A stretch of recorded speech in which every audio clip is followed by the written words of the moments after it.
નમસ્કાર. આજના આપણા આ ખાસ વિશ્લેષણમાં આપ સૌનું સ્વાગત છે. સીધી જ વાત પર આવીએ તો આજે આપણે એક એવી અનોખી જગ્યાની સફરે જવાના છીએ જ્યાં આધુનિક વન્યજીવ સંરક્ષણ, સદીઓ જૂનો ઇતિહાસ અને અત્યંત રસપ્રદ લોક વનસ્પતિશાસ્ત્ર એકસાથે જોવા મળે છે. આપણે વાત કરી રહ્યા છીએ બરડા ડુંગરની. અને માનો કે ન માનો, આ કોઈ સામાન્ય જંગલ બિલકુલ નથી. આ એક એવી બહુઆયામી ઇકોસિસ્ટમ છે જે દરેક ડગલે આપણને આશ્ચર્યચકિત કરી દે છે. તો ચાલો આમાં ઊંડાણપૂર્વક ઉતરીએ. અહીં દેખાતું આ ભવ્ય પ્રાણી આપણને સીધી એ હકીકત તરફ લઈ જાય છે કે બરડા ડુંગર હવે વિશ્વના છેલ્લા એશિયાટિક સિંહો માટે સત્તાવાર રીતે એક અત્યંત મહત્વપૂર્ણ બીજું ઘર બની ગયું છે. આ ખરેખર કોઈ નાનીસૂની વાત નથી. આ વર્ષોની મહેનત અને પ્રકૃતિ સંરક્ષણની દિશામાં મળેલી એક ઐતિહાસિક સિદ્ધિ છે. જરા કલ્પના કરો, એક એવો લેન્ડસ્કેપ જ્યાં એક તરફ એશિયાટિક સિંહોની ડણક ગૂંજતી હોય, બીજી તરફ ધ્વસ્ત થયેલા પ્રાચીન શહેરોના શ્રાપની રહસ્યમય વાર્તાઓ છુપાયેલી હોય, અને આ બધાની વચ્ચે આદિવાસી માલધારીઓનું પેઢીઓ જૂનું, શાંત છતાં સચોટ વનસ્પતિ જ્ઞાન જીવંત હોય. આ ત્રણે તદ્દન અલગ લાગતી બાબતો બરડાના આ એક જ વિસ્તારમાં અદ્ભુત રીતે એકસાથે અસ્તિત્વ ધરાવે છે. છે ને એકદમ રોમાંચક? તો સૌથી પહેલા વાત કરીએ વિભાગ 1ની, સિંહો માટેનું બીજું ઘર. હવે આટલી મોટી સફળતા કંઈ રાતોરાત નથી મળતી. આ આંકડા પર નજર કરીએ. 2,927 કરોડ રૂપિયાથી પણ વધુ પ્રોજેક્ટ લાયન અંતર્ગત કેન્દ્ર સરકારે 10 વર્ષ માટે આ તોતિંગ બજેટ ફાળવ્યું છે. આનો મુખ્ય હેતુ એશિયાટિક સિંહોની વસ્તીનું વૈજ્ઞાનિક ઢબે સંરક્ષણ અને વિસ્તરણ કરવાનો છે. અને તમને જાણીને આનંદ થશે કે અત્યારે બરડા વિસ્તારમાં 17 સિંહો સ્થાયી રૂપે વસવાટ કરી રહ્યા છે, જેમાં 6 પુખ્ત સિંહો અને 11 નાના બચ્ચાઓનો સમાવેશ થાય છે. અને આ ભંડોળનો ઉપયોગ કેવી શાનદાર રીતે થઈ રહ્યો છે તે પણ એટલું જ રસપ્રદ છે. સાસણમાં એકદમ હાઈ-ટેક વેટરનરી હોસ્પિટલ બની છે. માણસ અને વન્યજીવો વચ્ચેનો સંઘર્ષ ટાળવા માટે સ્થાનિક ખેડૂતોને 11,000 જેટલા મચાન બનાવી આપવામાં આવ્યા છે.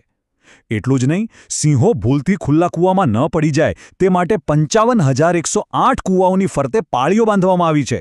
અને કોઈપણ કટોકટીમાં પહોંચી વળવા 92 જેટલા આધુનિક રેસ્ક્યુ વાહનોની ફોજ તૈયાર છે. ખરેખર જબરદસ્ત તૈયારી છે આ. આગળ વધીએ વિભાગ 2 તરફ, બરડાની ભૂગોળ. ભૌગોલિક અને વહીવટી વિભાજન પર નજર કરીએ તો આ અભયારણ્ય મુખ્યત્વે 2 જિલ્લાઓમાં વહેંચાયેલું છે. એકદમ સરળ ભાષામાં કહીએ તો પોરબંદર જિલ્લામાં આવતા ભાગને રાણાબરડા તરીકે ઓળખવામાં આવે છે અને જામનગર જિલ્લામાં આવતા ભાગને જામબરડા કહેવાય છે. આ વિસ્તારની ભૌતિક રૂપરેખા જોઈએ તો તે 282 ચોરસ કિલોમીટરમાં ફેલાયેલો છે અને ડુંગરાળ હોવાથી તેની ઊંચાઈ 617.8 મીટર સુધી જાય છે.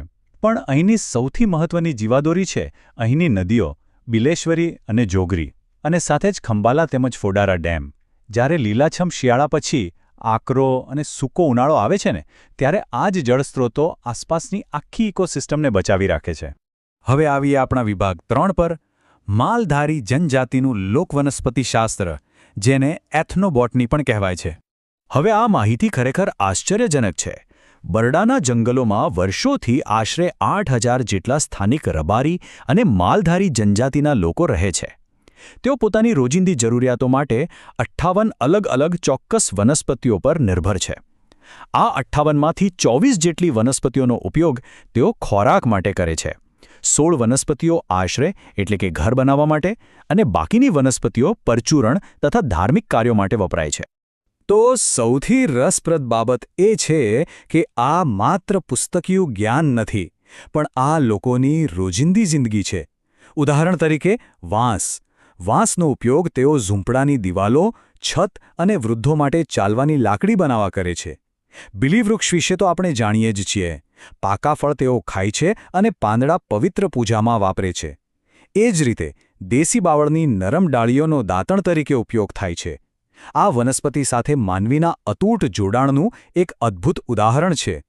ચાલો હવે આપણે આગળ વધીએ છેલ્લા અને અત્યંત રહસ્યમય વિભાગ 4 તરફ, ગુમલીના પ્રાચીન ખંડેરો. વન્યજીવ અને આદિવાસી સંસ્કૃતિ પછી હવે વાત કરીએ કે રહસ્યની. જંગલની મધ્યમાં ગુમલી નામના એક પ્રાચીન શહેરના ખંડેર આવેલા છે. એવું કહેવાય છે કે આ એક સમયે બહુ જ સમૃદ્ધ નગરી હતી.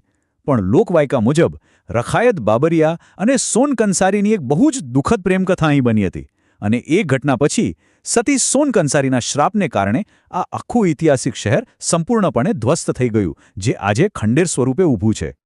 આ પ્રાચીન ઇમારતોના ઇતિહાસને ક્રમમાં સમજીએ. ઈસવીસન 468થી 788 વચ્ચે સૌરાષ્ટ્રમાં શાસન કરતા મૈત્રક રાજાઓએ અહીંનું પ્રથમ મંદિર બનાવ્યું હતું, જેમાં કુબેરની મૂર્તિઓ છે. ત્યારબાદ 7મીથી 9મી સદીનો સંક્રમણકાળ આવ્યો, જેમાં નવી શૈલીનું ચોથું મંદિર બન્યું, અને છેલ્લે 9મી સદીમાં સૈંધવ વંશ દરમિયાન ત્રીજું મંદિર નિર્માણ પામ્યું. આ સંદર્ભમાં એક બહુ જ ઊંડાણવાળી વાત અહીં રજૂ કરવામાં આવી છે કે જો માણસમાં સભ્યતા ન હોય તો તેની કોઈ કિંમત નથી. તેવી જ રીતે સ્થાપત્ય, સભ્યતા વિનાની કોઈ ખંડેર ઇમારત પણ અર્થહીન છે. ઘુમલીના આ ખંડેરો માત્ર પથ્થર નથી, તે 8મી સદીની અમૂલ્ય સ્થાપત્ય કલાનો જીવંત નમૂનો છે. જેમ આપણે જંગલ અને સિંહોને બચાવવા માટે આટલી મહેનત કરીએ છીએ, તેમ આપણા આ સાંસ્કૃતિક વારસાને જાળવવો પણ એટલો જ અગત્યનો છે. તો આ બધી જ અદ્ભુત માહિતી જાણ્યા પછી આપણા સૌના મનમાં એક મોટો પ્રશ્ન ચોક્કસ ઊભો થાય. એક તરફ હાઈટેક વન્યજીવ સંરક્ષણ છે, બીજી તરફ જંગલ પર નિર્ભર પરંપરાગત માલધારીઓનું જ્ઞાન છે, અને ત્રીજી તરફ 8મી સદીનો આ પ્રાચીન ઐતિહાસિક વારસો છે. શું આ બધી જ અલગ અલગ બાબતો બરડા ડુંગરના આ એક જ અભયારણ્યમાં લાંબા ગાળા સુધી ટકી શકશે? જરા વિચારજો આના પર. આ જ પ્રશ્ન અને આ સંતુલન બરડાને દુનિયામાં સૌથી અનોખું બનાવે છે. બસ આજના આ વિશ્લેષણમાં આટલું જ. આશા છે કે આ રોમાંચક સફરમાં તમને પણ ખૂબ મજા આવી હશે.